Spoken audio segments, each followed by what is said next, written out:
तर आपण आता आलो आहे श्री शिवसुब्रमण्यम स्वामी टेम्पल नांदीला.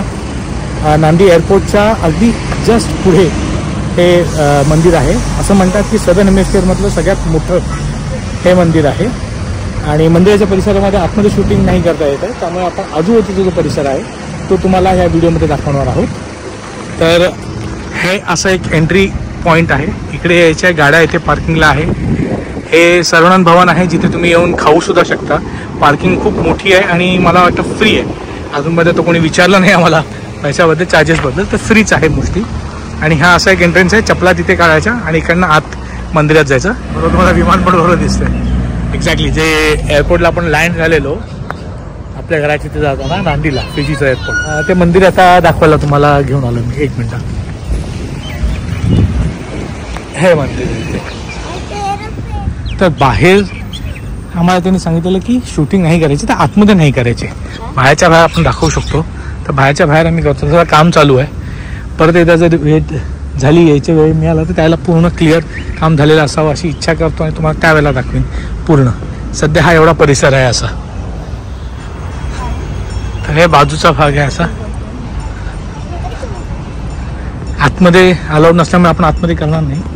पण हे कमर्शियल प्रॉपर्टीचं कॅम्पस. काय काय फोटोज काढतात लोक. बरेच टुरिस्ट अट्रॅक्शन असल्यामुळे टुरिस्ट लोक पण भरपूर येतात इकडे. आतमध्ये खूप इंट्रिकेट कार्विंग्स केलेले आहेत.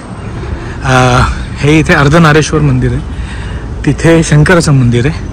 मागे तिथे गणपती आणि महालक्ष्मीचं मंदिर इथे आहे. तर साधारणतः हा एक असा मंदिराचा परिसर. आणि बाहेर नांदी शहर आणि इथेही काही अजून मूर्त्या वगैरे त्यांनी स्थापित केलेल्या आहेत. शूटिंग करायला अलाउड बाहेर आहे, फक्त आतमध्ये नाही आहे. त्यामुळे आतून मला काहीच दाखवता येत नाही आहे, which is okay. I mean मला वाटतं काही त्याच्यात वावगं नसावं. जे आहेत नियम ते आहेत आणि ते पाळले गेलेलेच पाहिजेत.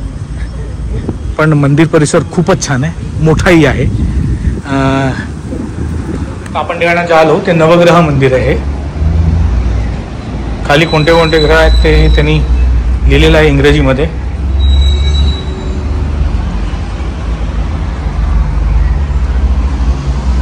नवग्रह मंदिर श्री शिवसुब्रमण्यम स्वामी मंदिर परिसरातलंच. आणखीन काही मंदिरं त्या साईडला आहेत तिकडे. आपण आता तिकडे चाललो आहे. मला वाटतं थोडं त्यांनी भक्त निवास सारखं काहीतरी असावं आहे. इथं जरा चौकशी करतो आणि मग सांगतो, कारण की हे मंदिर परिसराच्या आतमध्येच आहे. नवग्रह मंदिरात आपण जे आलो त्यात इथे असं एक शंकराचं मंदिर आहे. पिंड ठेवले छानसे. दर्शन करून घ्या. तर पुढच्या मंदिरात जाऊ. तर इकडनं आपण आलो मंदिराचा मागचा परिसर हा शंकराचं मंदिर आहे. आणि इकडनं आपण सरळ चाललो आहे एक्झॅक्टला मंदिराच्या.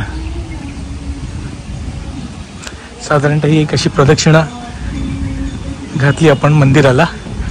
आतमध्ये व्हिडिओ रेकॉर्डिंग अलाउड नसल्यामुळे आतून आपण काहीच रेकॉर्डिंग केलेलं नाही.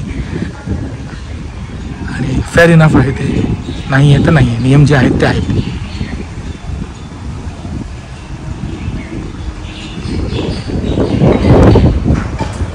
आता सध्या काही काम चालू आहे. त्या आतमध्ये जे आहेत ह्या कपाटं दिसत आहेत. ती कपाटं नसून मुळात त्या आतमध्ये काही काही मूर्ती आहेत दर्शनासाठी ठेवलेल्या आहेत. त्या छोट्या छोट्या मूर्ती.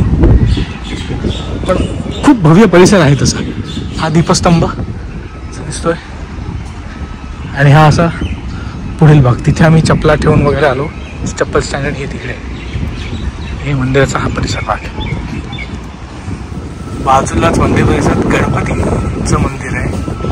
हे बघा किती छान आहे. हे असं मंदिर आणि त्याच्या सिलिंग वरती एवढा छान बनवलेला आहे त्याने ड्रॉइंग.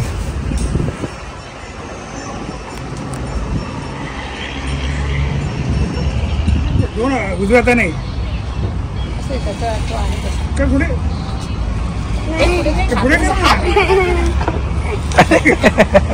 हात चावणार नाही. असं हात लावायचे. दर्शन करून आपण आता आलो इथे सर्वानंद भवन, जिथे आपण आता काही खाणार आहोत. गरमागरम जेवण आहे, भारतीय पद्धतीचं जेवण आहे. बऱ्याच व्हरायटी आहे, पण प्युअर व्हेजिटेरियनही आहे, कारण की मंदिराच्या परिसरात लागून असल्यामुळे. बरेच लोक इथे हिंदी बोलतात, त्यामुळे तुम्ही येऊन फक्त हिंदीमध्ये काउंटरमध्ये सांगायचं काय हवं आहे ते तशी थाळी बनवतात आणि देतात. बसायला एअर कंडिशन असल्यामुळे थोडं सुखकर वाटते, कारण बाहेर जरा गरमी आहे. सध्या समर्स चालू आहे तिकडे. आम्ही आता सध्या इथे बसलो आहे. ते याची बाहेर पार्किंगची जागा, गाडी बाहेर लावली आहे. हा असा पूर्ण मेन्यू आहे. त्याच्यामध्ये मला समोसापासून सगळं काही अवेलेबल असतं, पण सध्या अवेलेबल ते नाही. समोसा वगैरे संध्याकाळी. आता जेवणाची वेळ असल्यामुळे फक्त जेवणाचे आयटम्स काही अवेलेबल आहेत.